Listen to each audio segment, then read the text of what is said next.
Hello everyone, आज हम लोग डिस्कस करेंगे यूनिफॉर्म सिविल कोड। तो यूसीसी पर जितना कन्फ्लिक्ट अभी इंडिया में चल रहा है, आई थिंक ये बहुत ही क्यूरियस है लोगों के लिए, जानने के लिए सभी एक्साइटेड हैं कि what is UCC, uniform civil code. Actually uniform civil code Indian constitution के पार्ट 4 में मेंशन है, आर्टिकल 44 में मेंशन है। सो डीपीएसपीज इंडियन कॉन्स्टिट्यूशन का एक ऐसा पार्ट है which is non enforceable. So non enforceable का मतलब क्या होता है? जब हमने फंडामेंटल राइट्स पढ़े थे या जब हमने डीपीएसपीज पढ़े थे, तब हमने ये पढ़ा था कि DPSPs are non enforceable and fundamental rights enforceable. यानी फंडामेंटल राइट्स को लागू करने के लिए गवर्नमेंट को प्रेशराइज किया जा सकता है, ठीक है। लेकिन डीपीएसपीज को लागू करने के लिए, एनफोर्स करने के लिए गवर्नमेंट को प्रेशराइज नहीं किया जा सकता है।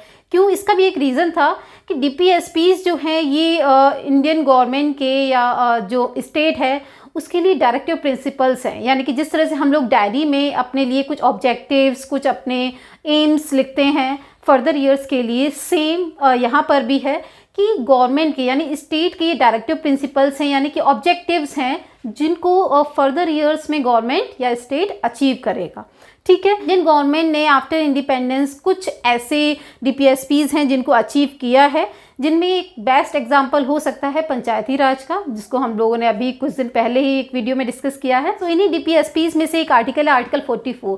तो जब बीजेपी गवर्नमेंट पावर में आई थी तो उसने लोगों से कुछ वादे किए थे, कुछ प्रोमिसेस किए थे। तो उन्होंने लगभग वो सारे अपने वादे प्रोमिसेस पूरे किए, जिनमें से आपका राम मंदिर का मामला हो या आर्टिकल 370 से रिलेटेड मामला हो, वो सभी उन्होंने अपने जो प्रोमिसेस हैं वो पूरे किए हैं।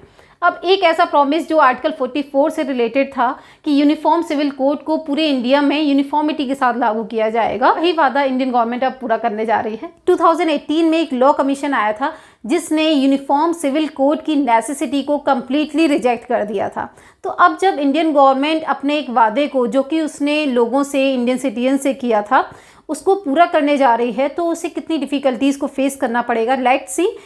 यूसीसी को लाने के लिए इंडियन गवर्नमेंट को इंडियन कॉन्स्टिट्यूशन में काफ़ी सारे अमेंडमेंट्स करने पड़ेंगे। और ये भी एक देखने वाली बात होगी कि after UCC Indian citizens UCC को किस तरह से लेते हैं, किस तरह से एक्सेप्ट करते हैं। गोवा में 1867 से पुर्तगाली सिविल कोड लागू है।